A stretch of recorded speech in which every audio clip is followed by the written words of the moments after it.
Welcome to TaraElla Report Radio, a podcast-style program where we discuss big ideas to see if they can contribute to more individual liberty and equal opportunity.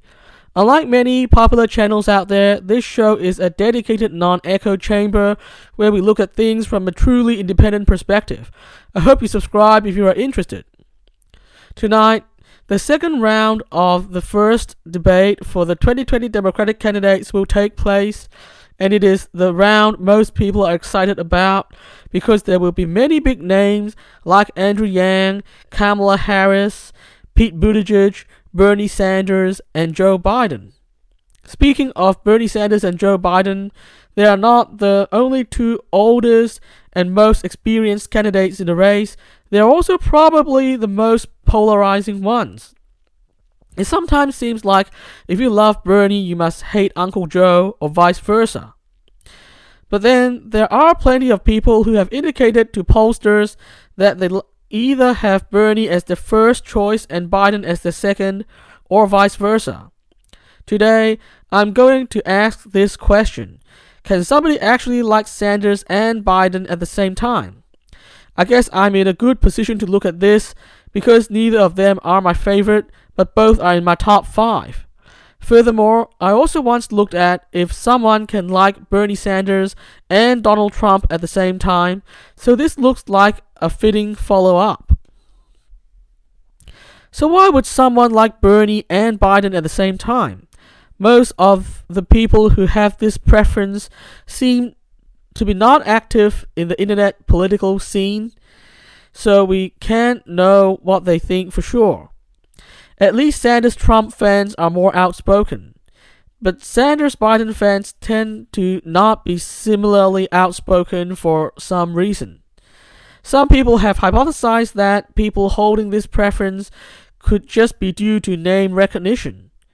But then, plenty of big names have already received lots of media coverage, so if it was true back in January, it can't still be true now.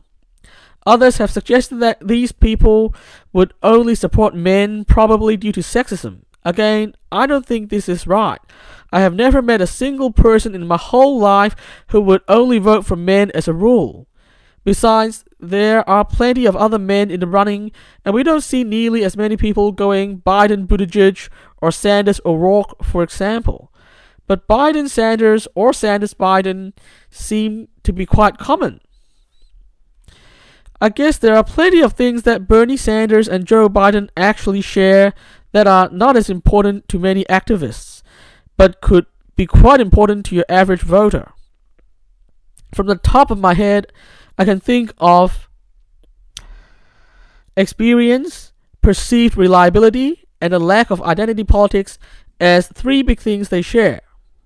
Firstly, most voters value experience, and both Sanders and Biden have lots of it. In fact, if either were elected president in 2020, they would be the oldest newly elected president in US history. Secondly, experience also links with perceived reliability. The longer one can maintain a track record without serious stuff-ups, the better the perceived reliability. Finally, an underappreciated factor is the widespread loathing of identity politics throughout America and most Western countries. I know this is an unpopular opinion, but I firmly believe that Hillary lost in 2016 because of identity politics. I mean, it was stupid for Hillary to go with identity politics. There was already the example of a certain leader of another English-speaking country who tried a similar thing a few years earlier with disastrous results, so I don't know why Hillary would choose to go there. But even in the 2020 race, we still see several big-name contenders who like to play up their identity politics as if they want to become the new Hillary. Against this background, Bernie and Biden both look like the way to escape a repeat of Hillary 2016.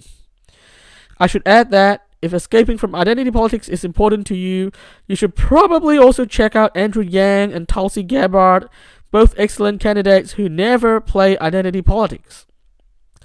That's all for today. I'll be back next time to discuss another big idea. Subscribe if you want to follow our story. The transcripts are available on my website and my Medium profile. And remember to resist the hive mind and stay individualistic. The world depends on it.